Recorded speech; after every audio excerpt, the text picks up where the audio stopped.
in, ladies and gentlemen, episode number 175 of Let's Go Racing Time. Jones and Dominic Aragon here with you as we look back at the weekend that was with Kyle Larson getting into victory lane for the first time in 2025 with a big win at Homestead.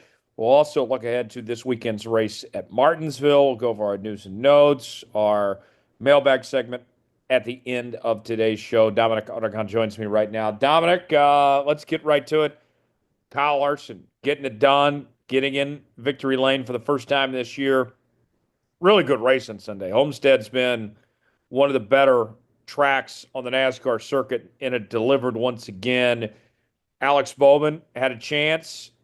He had a really good car, was leading with 6 to go, and then he saw Kyle Larson in his back mirror, flinched once, and Kyle Larson capitalized, and the rest is history. But big win for Kyle Larson. I think with him, it wasn't a matter of if, but when he was going to get into victory lane. And these mile-and-a-half tracks like Homestead are right up his alley. No surprise that he was able to get it done here. Doesn't matter the team, doesn't matter the car, doesn't matter the generation of it. Whether it was Chip Ganassi Racing or in that Gen 6 car or in the next gen vehicle, Kyle Larson, mile and a half tend to have a really good relationship that goes back quite a ways. And 30th win, Tyler, 30th on the all-time wins list. They're only the 30th driver in history to do that. So kind of like an ESPN 30 for 30 thing here. But Kyle Larson really looking impressive. I will say, really cool to hear in his press conference that if this was the old car, the Gen 6 car, he'd probably already have 50 wins by now.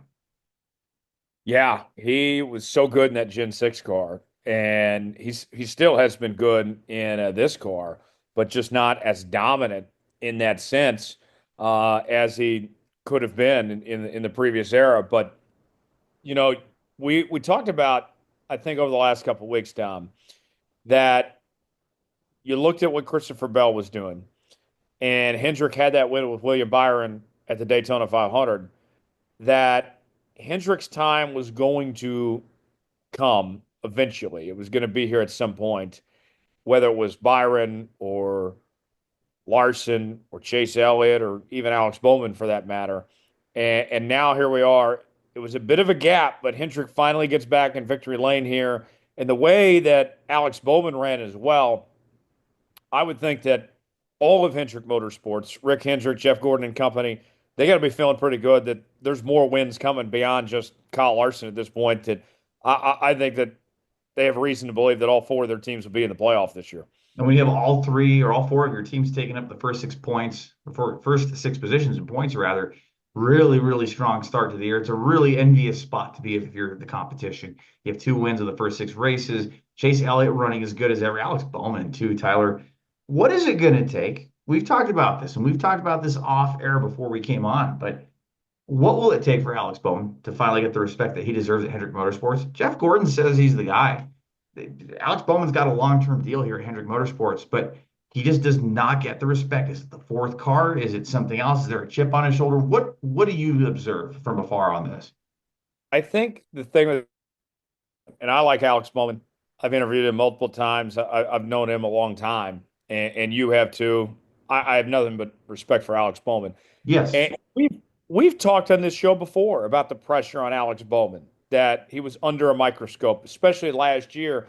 I think there was discussions that if he didn't get a win, if he didn't make the playoff, that they potentially could go a different direction.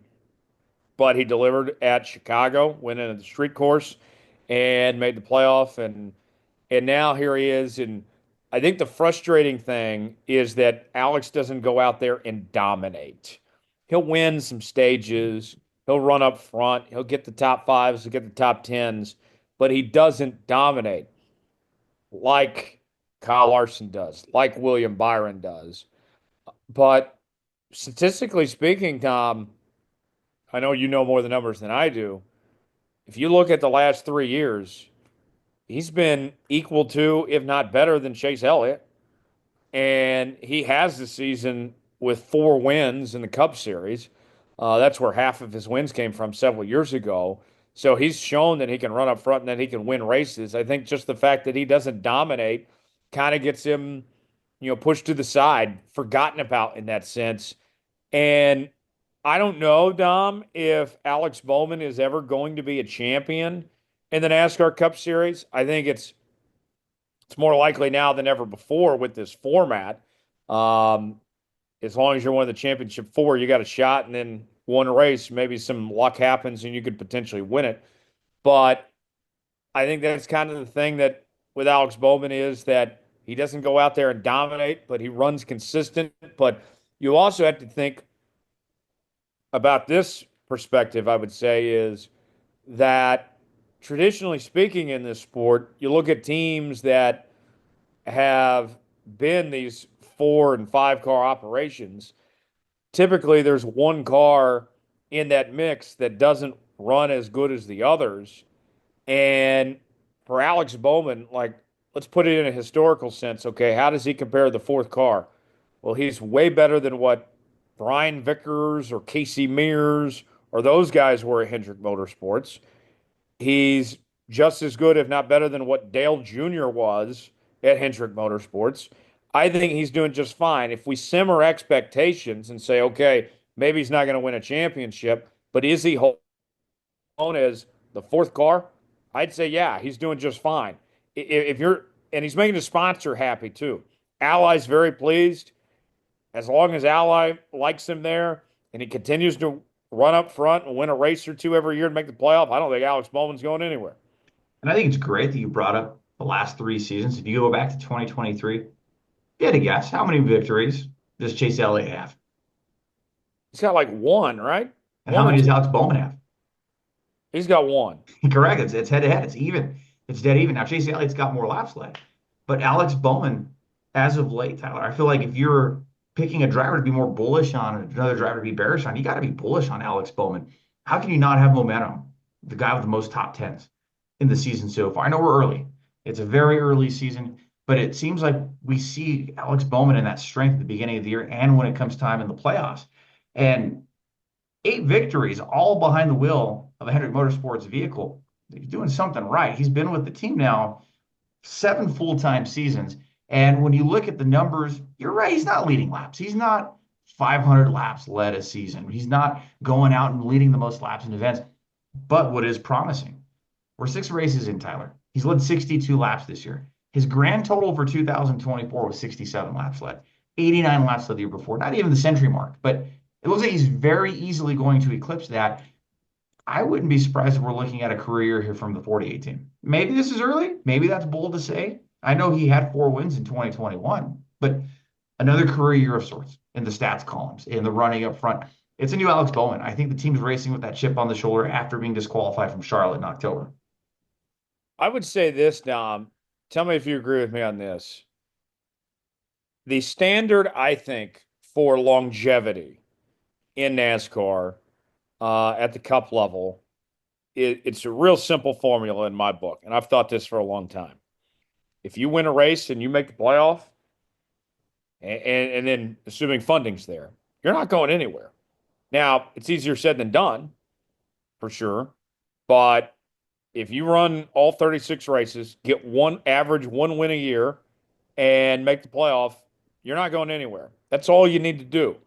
And when Alex Bowman's been full time at Hendrick running all 36 races, he accomplishes that. He does enough where I think that we we don't even have to consider that they're going anywhere. I think that he easily meets that standard. I don't think that, the 8 wins he has, he's got more wins at Hendrick than Casey Kane, than Jeff Bodine, than Mark Martin, a number of guys.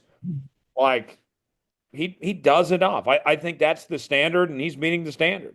He's 32 years old. He's got a whole 10, 12 years ahead of him if he really wants it. It's a matter of Ally wants to keep him around and Hendrick wants to keep him around. But we've noticed Hendrick Motorsports likes to have stability at their stable, and they're very hands-on with their drivers. And you can tell Rick Hendrick has a really good relationship even with his former drivers. So there's something to be said about the culture at that race team. And Hendrick does tend to sign his drivers to multi-year deals. So no surprise seeing Alex Bowman off to a great start. I'm curious when the haters are going to shut up. I would also add, too, you mentioned earlier about why are things so unjust, why people are hard on Alex Bowman. I think part of it kind of gets forgotten about because it's so long ago. Think about who he replaced. This guy replaced Dale Earnhardt Jr., who, might I add, even though I like Dale and you like Dale, pretty much underachieved his career, if we're going to be frank, for what the expectations were and the talent that was there, and even running at Hendrick. Dale Jr. underachieved, but it was still Dale Jr. And then you replace Jimmy Johnson in that 48 car. I think that kind of plays a psyche in the mind. You're like, hey, he's in the 88, he's in the 48. We're used to seeing those cars run up front and not seeing those cars win every week.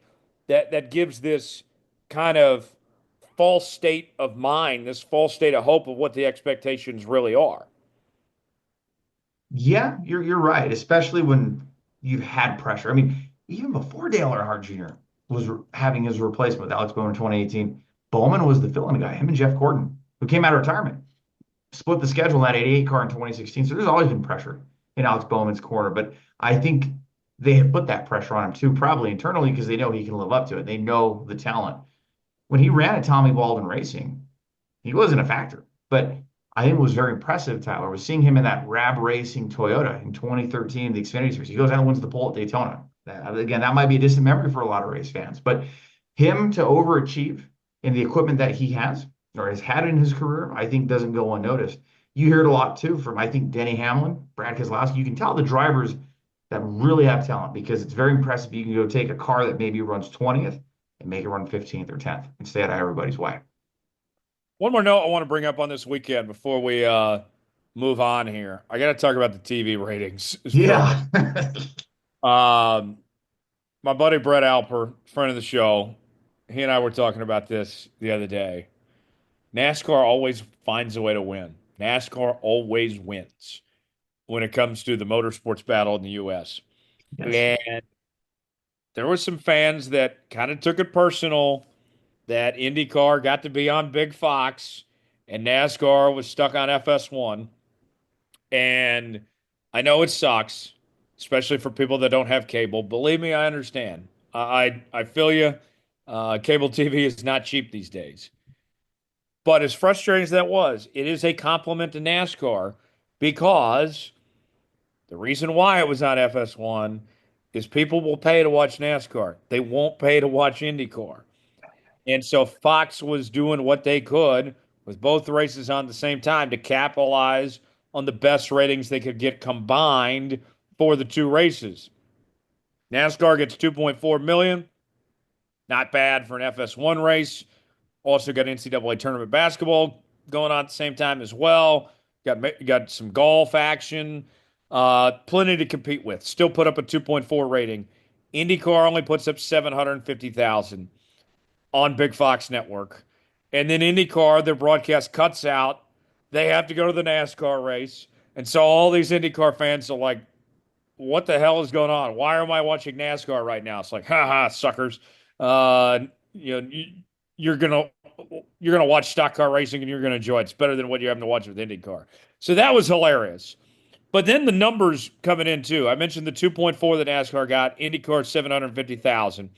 And Fox has been promoting the hell out of IndyCar, trying to push it down everybody's throats. And yet NASCAR beats it. It's not even close. But then Xfinity does over a million again on CW. Trucks do 900,000 on Big Fox on Saturday. And they were also competing with golf and college basketball too. And all three series beat F1. Granted, F1 was on ESPN. It was at 2 o'clock in the morning, whatever. Um, Beat IndyCar. NHRA which came on after NASCAR, had the lead in on tape delay. Did similar numbers to IndyCar. NHRA was closer to IndyCar than IndyCar was to the NASCAR Cup Series. Dom, like, I understand the frustration. I really do, believe me. But at the end of the day, I think this is still a big win for NASCAR, the TV front, not just the Cup Series, but all three series to put up the numbers like they did to go 1, 2, 3 in the TV ratings front. I think the bosses in NASCAR are probably grinning ear to ear right now, seeing those numbers roll in. So, okay, before I say anything, can I make a really bad joke? A really bad joke at a network's Oh no! expense?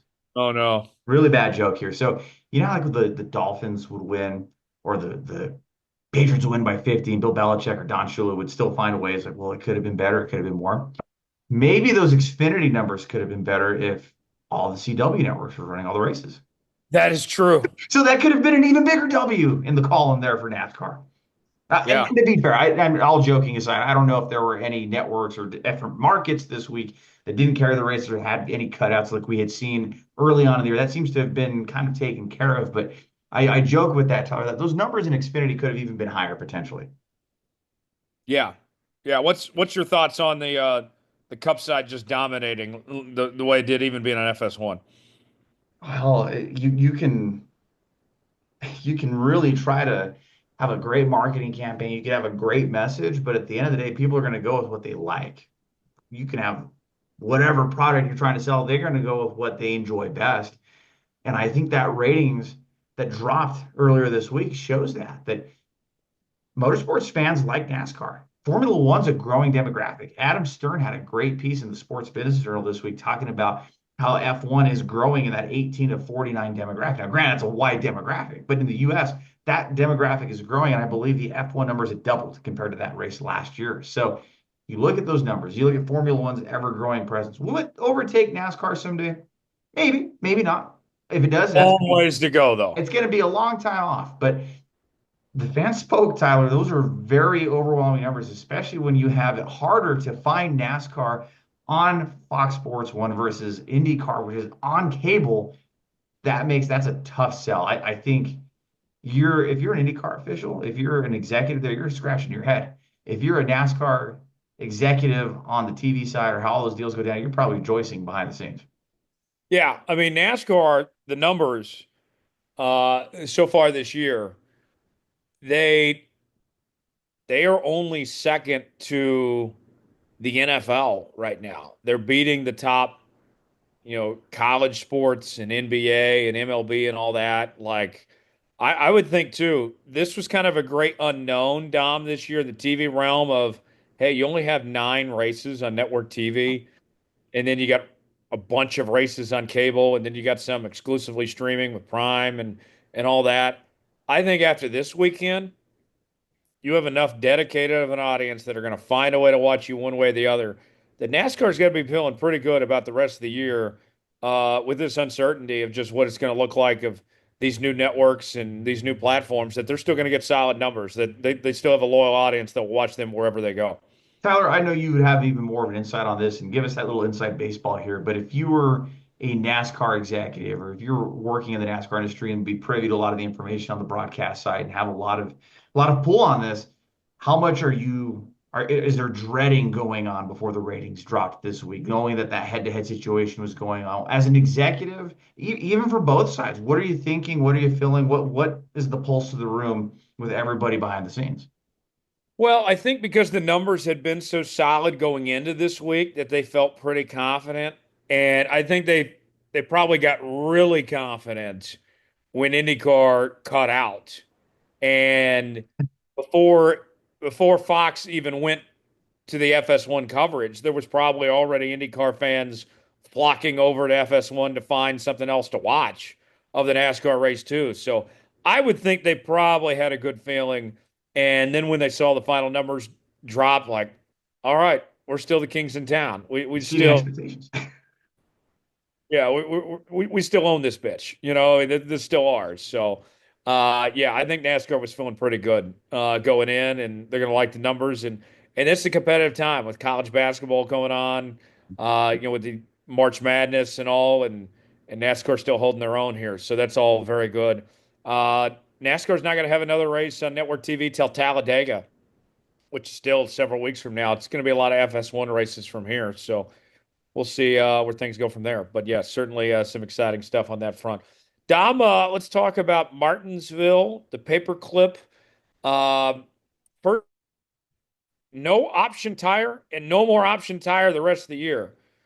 Now, I will say this is not my area of expertise. I don't pretend to be an expert, but Dom, why? Like, I thought the option tire was pretty popular. I thought it was working, and we're not going to do it at Martinsville. And we're not going to do it the rest of the year. What's the thinking going into this? My guess would be that because we have limited testing throughout the year and we don't have It's not 2005. It's not 2006 where you could just go run a Tuesday or Wednesday test at nilly-willy and spend millions of dollars to go do this.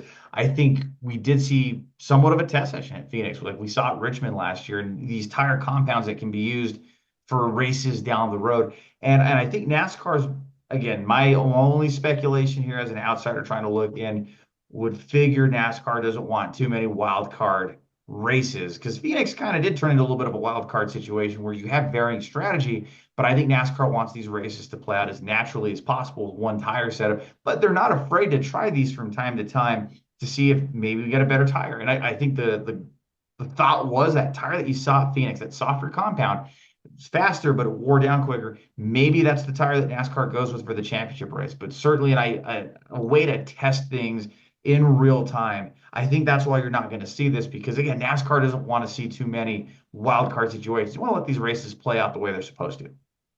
I would say though, like Martinsville's a track we're going to go back to later this year.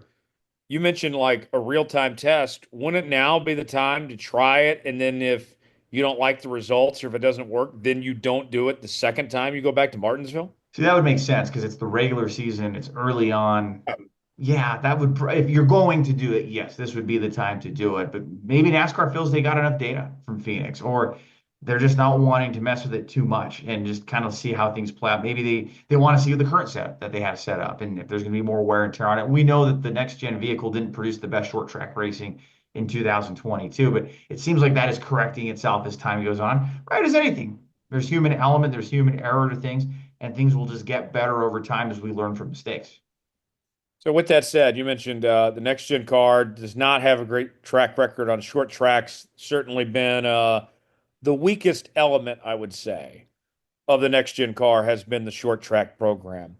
Now we head to Martinsville this week, the paperclip, just a half-mile track.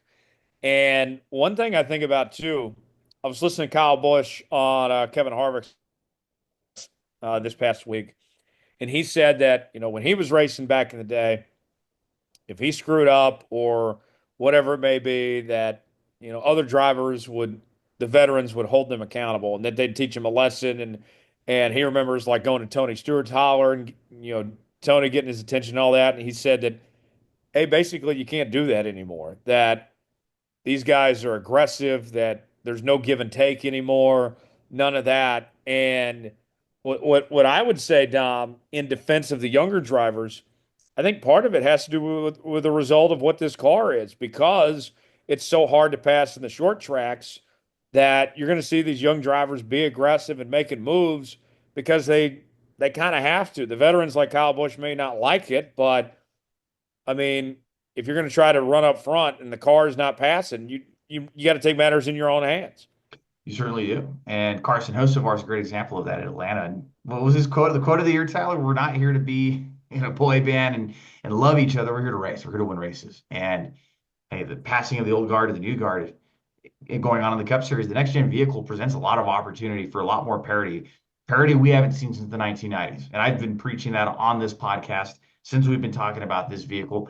NASCAR is getting what it wants. You're getting different winners. You're getting different teams running up front. You're still going to have your big players at the end of the day, but you're also going to have new faces up front. And with that, you hear drivers say too, Tyler, you're going to race a guy running 25th different than when you're racing inside the top five. It's a different kind of feel, a different kind of mojo from the top of the field to the back of the field. So a lot of learning, a lot of growing pains too with some of these new guys, but it's not 2005 anymore. Yeah, it's a different time. With that said, Martinsville, you know, it's a historic track. We'll see if we get a historic moment. My favorite Martinsville memory as a Jeff Gordon fan, I think about Jeff Gordon's final win there. And it was so dark they had to bring out lights to Victory Lane and it punched his ticket into the championship four. And we've seen some great racing there over the years. What do you think of when you think of Martinsville? What are some of your favorite moments and memories there over the years? One of the few tracks I've never been to, Tyler, and it's on my short list to get there, and I might be changing that this year. I'm really, really hoping that does change in October. But looking forward to Martinsville, I think a lot to work and having that pleasure and privilege to work with Jeff Bodine on his book and just knowing the history of Martinsville, what that track meant to him, it means to him as a competitor, what that track meant to Hendrick Motorsports. I think of that. I think of that 1984 win and the storybook movie script style win that Jeff Bodine has to get his first win. Otherwise, the doors to Hendrick Motorsports are shut down, and he beats defending champion Bobby Allison in the race, like straight up and passes him on the outside as a driver in his third year. So I think of stuff like that. I do think of that Jeff Gordon victory in 2015 as well, and getting that opportunity to go race for a championship in his final race as a full-time competitor. Really cool memories of Martinsville. And I think of the hot dog too. I know we got to both try that Daytona in 2019. I'm sure it's Disgusting. better on property, but maybe Daytona, maybe it was an off day. I had it better in 2018. The 2019 hot dogs were okay, but an actual Martinsville hot dog on the premises, I think that's worth another shot, Tyler. Maybe so. Terrible hot dog. Absolutely disgusting. I would give it a second chance, but I do not recommend. It does not get my endorsement. I'll put it that way. For The now. Martinsville hot dog. Another memory I think of too, we mentioned Jeff Gordon. Remember when Jeff Gordon and Jimmy Johnson had that classic showdown when they were bumping and banking at the end, and Jimmy Johnson got the win, and Jeff was pissed off about that. That was a great season for Jeff, but Jimmy was just a little bit better that year, and that day showed. It did 2007. The tempers kind of flared after that race as well. And I think a couple of opportunities where maybe Jeff Gordon should have won at Martinsville and Jimmy Johnson ended up getting the upper hand. But it seemed like there for a long time you could have renamed the place Gordonsville or Johnsonville because those two just seem to have that track figured out.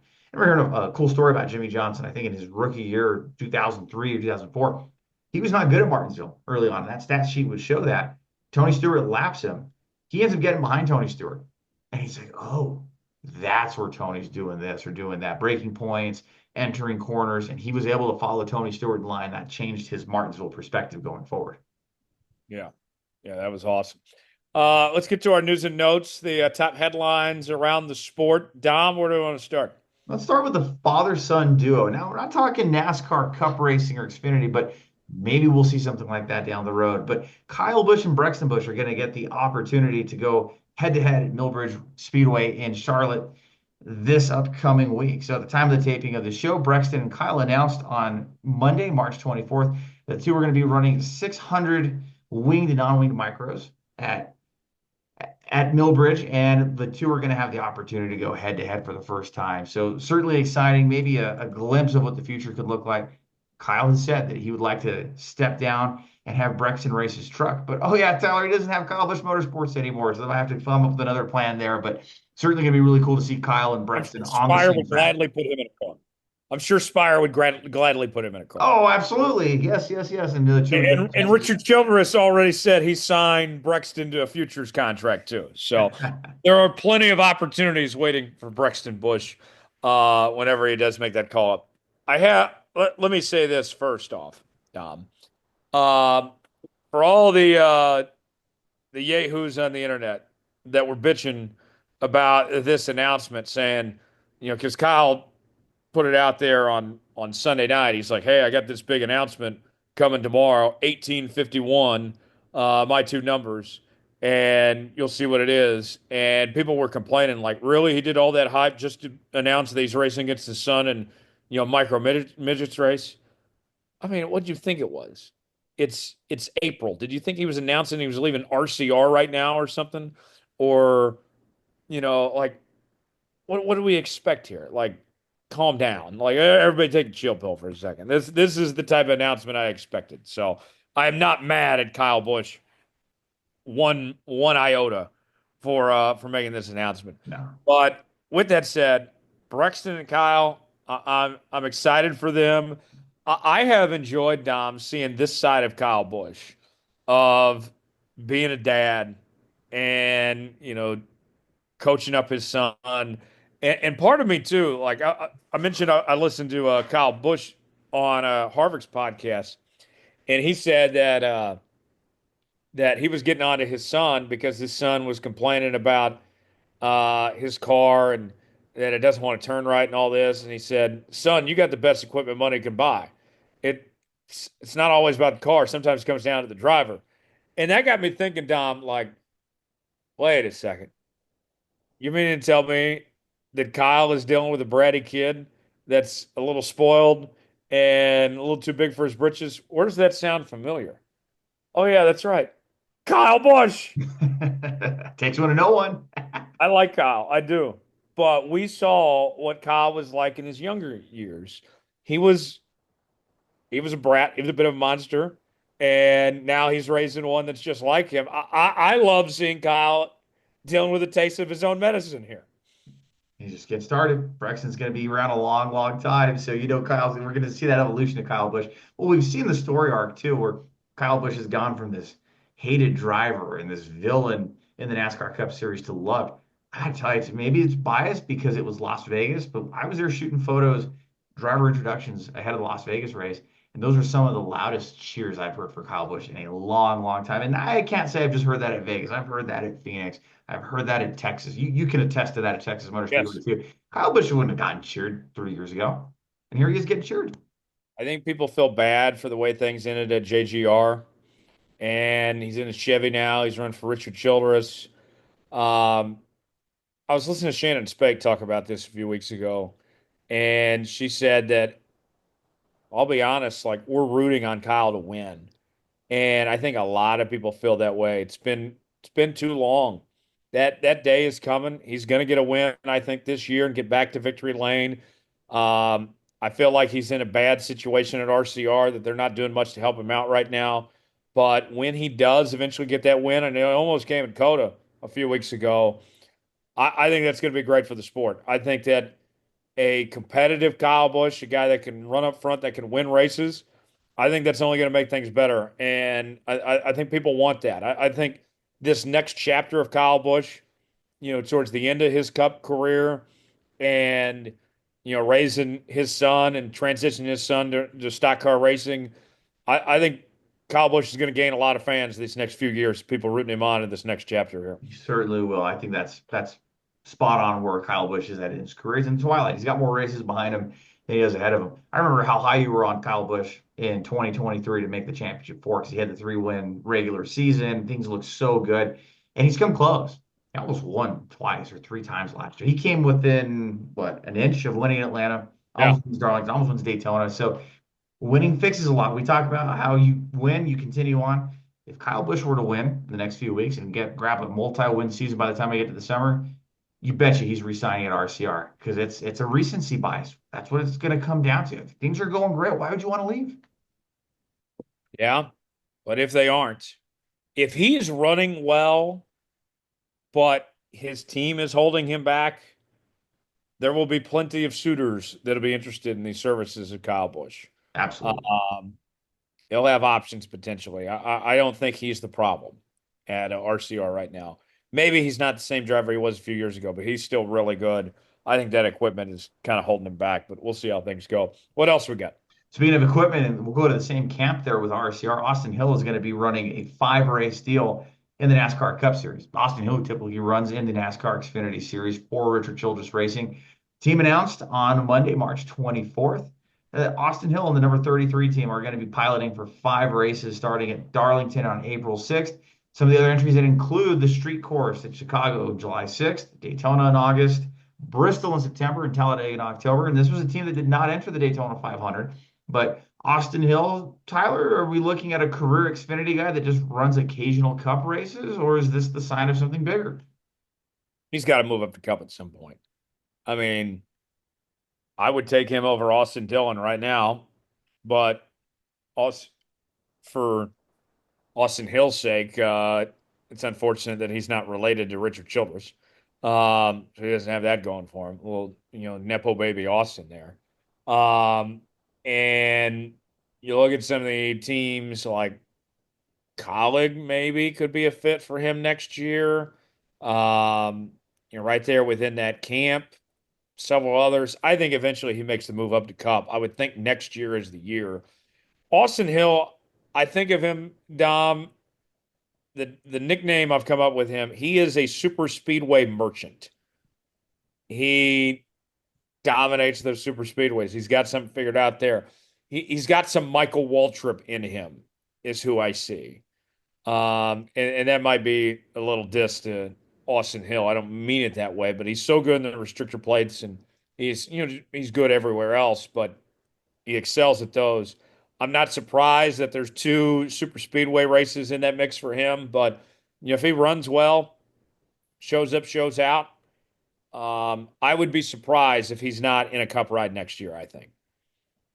Maybe so. I feel like when are we going to see Austin Hill in a cup car? Like maybe that window is starting to pass, and it might be now or never in the next couple of years because he is run trucks, he's run Xfinity, we've seen what he can do. That he can do in those rides. He can make the championship for him both series. He can win multiple races a year. Super speedway ace. He is equivalent to what Dale Earnhardt was in the 1990s, and I think spot on with Michael Waltrip comparison there too. But time's ticking. You don't get that much time in a cup car. It's not like the 1980s and the 1990s where you have a 30-year career. You're very limited with your opportunities in cup. Josh Berry's a very, very throwback, rare exception where you're seeing somebody in their 30s making it in the NASCAR Cup Series and winning races. Austin Hill, I'm sure, would love to try his hand on Sundays and be able to have that opportunity to go and run for a cup championship, run for cup wins. We've only seen him in select starts, whether that be with Beard Motorsports, whether that be with this 33 RCR car. Maybe it's meant to keep him happy as a placeholder, but Austin Hill turns 31 this year, Tyler. That time is starting to tick if you're wanting to go make a cup career. Well, and then it's the question of two, would I rather compete for wins and championships in the Xfinity level at RCR, which is as good as any Xfinity program out there, or would I rather settle for a team like Colleague or Rick Ware Racing or Aspire Motorsports or something like that? And we've talked to one example, a guy we've had on this show multiple times, Matt Crafton.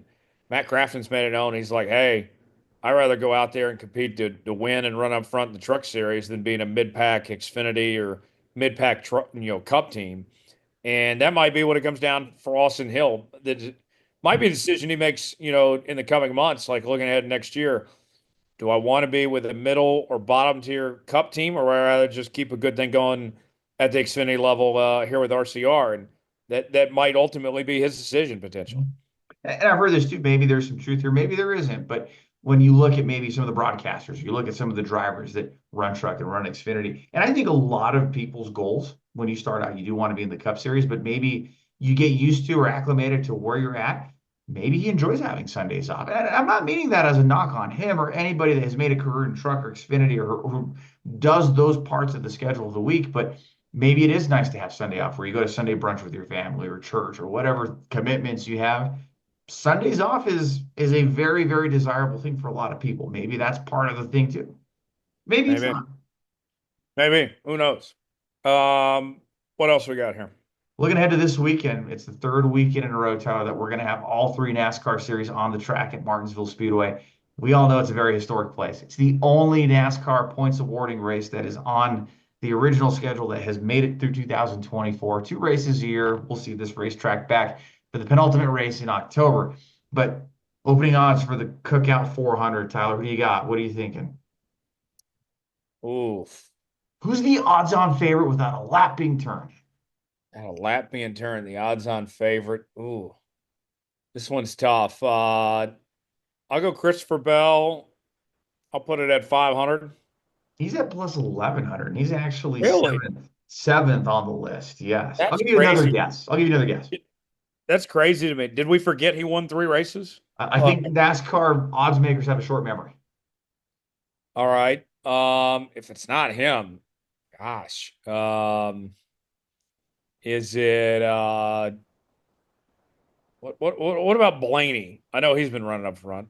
Where's Blaney on that? So you're going with the man that won the closeout races in the playoffs in 23 and 24 is your odds on favorite? Well, then you would be correct, Tyler. Plus 400. Okay. Plus 400. Ryan Blaney's your odds on favorite entering this race weekend without a lap turned yet on the Has he racetrack. ever won at Martinsville? I don't think so. Blaney, yeah, he's won twice. He's won twice. Oh, He he's won won twice. Okay. 23 and 24 for the walk-off wins to go to the championship for. That's right. And Larson is your second favorite at plus 450. He finished second in this spring race in 2024. Chase Elliott plus 700. William Byron, last year's winner in April, plus 750 alongside Denny Hamlin, who leads active drivers at Martinsville with most wins. Joey Logano at plus 800. Bell, as previously mentioned, plus 1100. Chase Briscoe, who has run really well at this track in Stewart-Haas equipment over the years, plus 1500 now in a JGR car. Alex Bowman, plus 2,200. Ross Chastain plus 2,000. That's kind of where we're looking there. And as you start going down the list, Ty Gibbs, those odds makers are onto something. I think they're starting to see the pattern here. Plus 5,000 for Ty Gibbs. Kyle Well, Busch, Tyler Reddick, Austin Cindric, possibly some value picks there. Not gambling advice at plus 3,300. I'll go with a kind of value pick, a name that you mentioned. He's won here before. He's got a good track record here. His team's done well here. Give me Joey Logano, the defending series champion. Still looking for that first win. We haven't talked about Joey a whole lot this year. I think this is a good spot for Joey to kind of surprise some people and get that 22 car back in victory lane. When you look to Tyler, it's like, how does the defending champion not have a top 10 finish yet in 2025? I think that does change this weekend. I think he runs up front, but I am going to go with someone I think that will just blow the doors off, get a historic win. Denny Hamlin. Give me Denny Hamlin to win at Martinsville this weekend. For his first win in the season. And win number 55 to tie himself with Rusty Wallace on the wins list. Yeah. And adding his name, of course, to the clock. And he's won so many races at that track in the past, and it's his home state and all. I'm sure he'd love to get that. So, yeah, Yes, that would work out pretty well. yeah, I think so. Uh, that's it for news and notes. Let's get to our mailbag segment. And you can submit questions to us each and every week. DavidStarPodcast at gmail.com, at Star Podcast on X, also on Facebook as well, is where you can find us there. And our first question in the inbox this week comes from Chloe. And Chloe wants to know, guys, if NASCAR were to bring back a doubleheader race weekend, racing at the same track twice in the same weekend, what would you recommend? Dom, correct me if I'm wrong. I believe the last time this happened was Pocono, the COVID year. That was actually scheduled ahead of time. That was actually not a result of COVID. They intentionally planned to do a Saturday, Sunday thing. I liked it, but then NASCAR didn't do it again. I don't think it's a bad idea to do a doubleheader weekend down the line somewhere. Oh, I'm fine with that. I think Pocono and Dover are the ones that come to mind because you want to talk about tracks that have that historical, meaningful NASCAR schedule part of the facility. I would think Pocono and Dover would be the two that would go to the top of that list. You get a Saturday Dover race, a Sunday Dover race, and then as well as Pocono. And I feel like too, you would get a lot of NASCAR competitors in the industry that would probably like that because you've now shortened the regular season 1 week and you can have a little bit longer of an off season or throw in a break somewhere else. But Pocono and Dover come to mind because I feel like we've seen those and they worked. At least in my opinion, they did. And remind me of this, Dom, when they did the Pocono race, like they didn't do qualifying for the second race. Didn't they do some type of thing where it was based on your finishing order of the first race that determined the field for the second race? And so like there Yes. was the momentum built up and the teams were running the same car that they ran the day before. There's a little bit of an inverse too, because if you finished 20th in the first race, you started on the pole for the next race. 19th started second, 18th started, and so forth. And then if you were 21st on back, you stayed in that position. Yeah. So it made kind of an interesting kind of inverse field, kind of like a NASCAR All-Star race type of deal that you would see. Yeah. I liked it. Me too. I think that, I'm not a big fan of going to tracks twice, but I think that's a good way to make it work. Pocono, I think, comes to mind. I think Michigan comes to mind. I would guess, Dom, that you don't want to do the tracks you want to avoid are short tracks, super speedways, Mhm. road courses that you would probably only want to do this on mile and a half. Maybe Texas potentially. Charlotte, I don't think would work because the Coke 600, but I would think it would have to be bigger tracks that would be the types to do this. Maybe, Homestead, you were talking last week that Homestead all these years hasn't had a second date. Homestead was so fun Sunday, like, hey, let's run it back. Let's do it again the next day. Like I think have to be those type of tracks. Hey, you remember that? Yes, I love Homestead Miami Speedway. I think it'd be really cool to see that a doubleheader opportunity. And if it were in the regular season, like how it was now, you can't tell me the drivers wouldn't love running a Saturday and Sunday race. You run like a 250-mile race on Saturday and a 300-mile race on Sunday. You're asking a lot of the drivers, but I think they'd be up for a challenge like that, especially knowing there'd be another week off. The other thing, now, one challenge though is we have a hard enough time sometimes, Dom, just getting these races in fighting weather.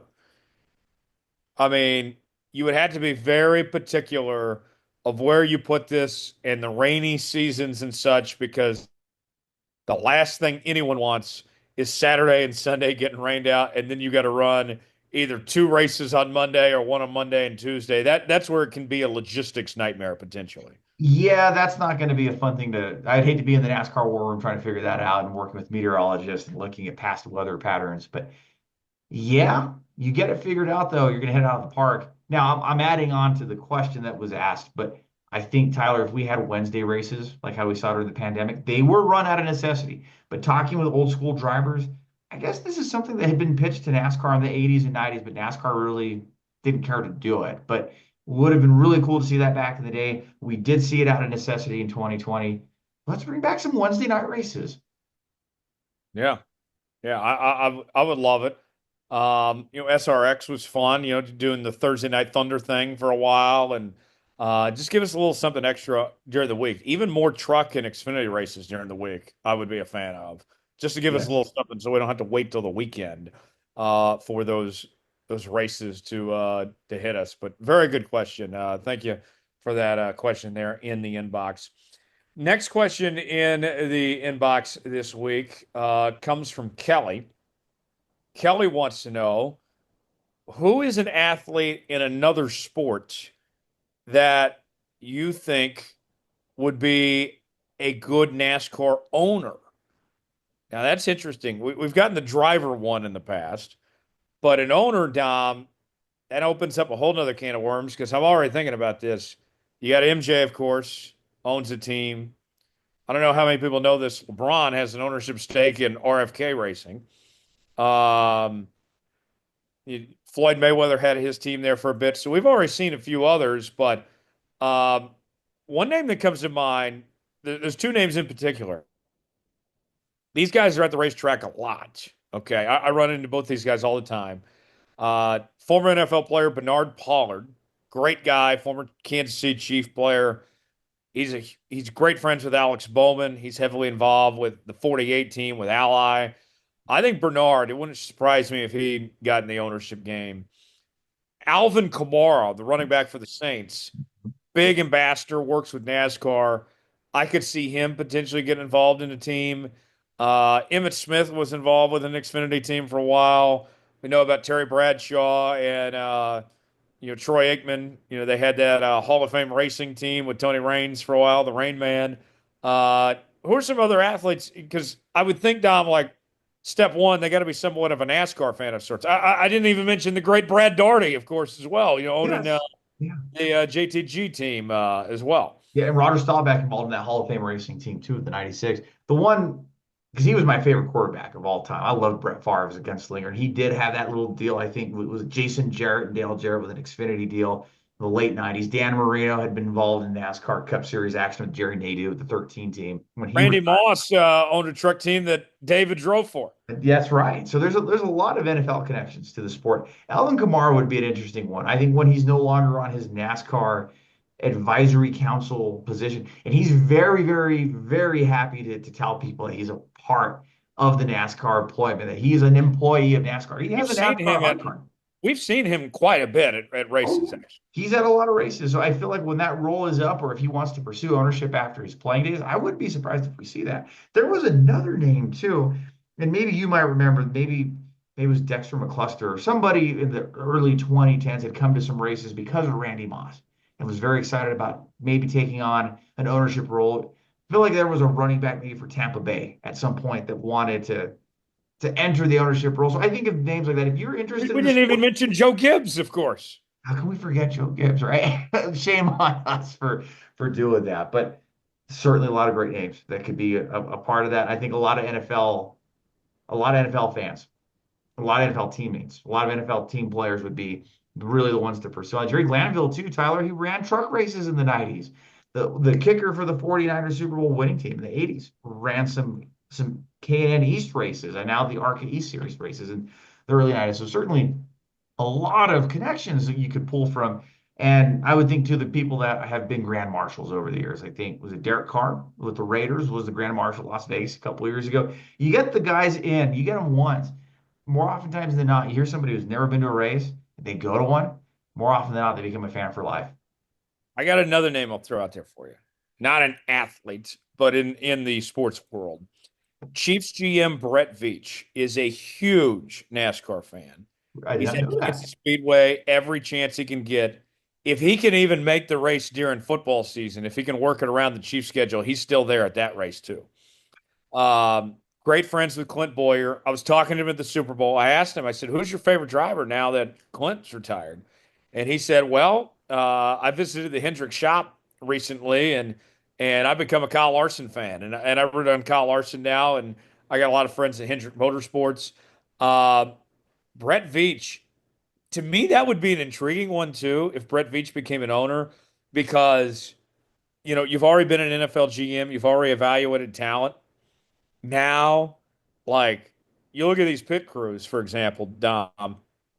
Um, there was some NASCAR teams that were at the University of Clemson's pro day for the NFL a week or two ago, looking at guys to recruit to be pit crew guys. And you get a guy like Brett Veach with a football mindset that knows how to evaluate talent. And whether it's the drivers or the team's organizational structure, leadership, and then also the crew guys, I think Brett Veach would be a natural fit. I don't see him stepping away from the Chiefs anytime soon, but with his connections with Hendrick and now with Larson and Clint Boyer, I wouldn't be surprised. In fact, I'm dead serious when I'm saying this. I'm not joking. I would not be surprised if we're talking about Brett Veach after football being involved in a team in some way, shape, or form. I could see that happening. Like the VP of operations or something, or maybe Gibbs brings him in to help run the team or something. Like get your feet wet, see if you really want to do this, but be around and immersed in the NASCAR culture. Another car culture guy, Tyler. Again, he's not a sports guy, but near and dear to my heart as a comedian, but also a big car guy, Jay Leno. David Letterman, his counterpart on CBS, ended up having the IndyCar team, but would have loved to see Jay Leno try his hand at NASCAR ownership because he's very good friends with Joey Logano. He loved going to Auto Club Speedway in Fontana and would go to races here and there. But so I think people like that, you want people who are passionate about the sport, people who want to be around it. That's going to make the wheels turn even faster. Yeah, I think so. Yeah, fascinating discussion there. Yes. Dom, before we go, what's going on with you this week, man? I'll be staying home this weekend. I'm looking forward to spending some more family time with my wife and son and just kind of getting some of those to do things done around the house. And it'll be a good weekend. I'll be back on the road here pretty soon, though. How about you? Just hanging around home this weekend, watching NASCAR basketball, NCAA tournament going on, and headed to San Antonio next week for the Final Four. So Yes. that'll be exciting. My dad's birthday this weekend as well. So Tell Mr. Jones happy birthday from me. I will. He'd kill me if I said his age on air, but happy birthday, Dad. We'll put the checkered flag out in this edition of Let's Go Racing. Subscribe to the show. New episodes out each and every week. Apple, Spotify, Google Podcasts, wherever you listen to podcasts. Check us out on social media at Star Podcasts on X and Facebook.